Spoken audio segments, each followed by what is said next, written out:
Isikhungo esiholela imali eyisibonelelo esivela kuhulumeni SASSA sithi abantu abangasebenzi abangaxhamazeli ezimali yabo abayithenjiswa nguhulumeni okungama350 amarandi.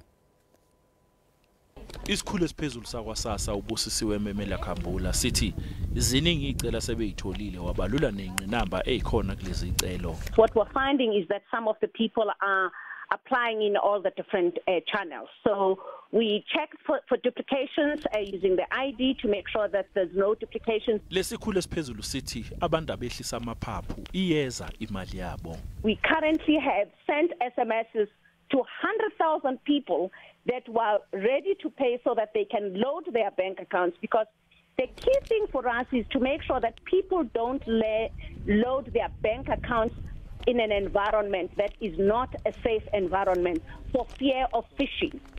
Umemela Khambula uthi ayilona iqinisa imbiko ethi akekho noyedwa oseholela imali. In terms of the people that we've paid, we've got their details, we've got their numbers, so that is information that we know for a fact that we have paid those people. SASSA ithi bacele igidini 5 abantu abafaka izicelo kanti njengamanje njengesikhungo bayaqhubeka nokholela abantu. Lesikhungo sithi kusize kakhulu ukucubungula lezi zicelo ngoba bakwazile ukonga imali eyizigidi ezi14 zamarandi. Le mali engama350 amarandi izofakwa ekhadini lasebhange ku-e-wallet noma ke eposini. NguCalvin Dludla weindaba ze-SABC.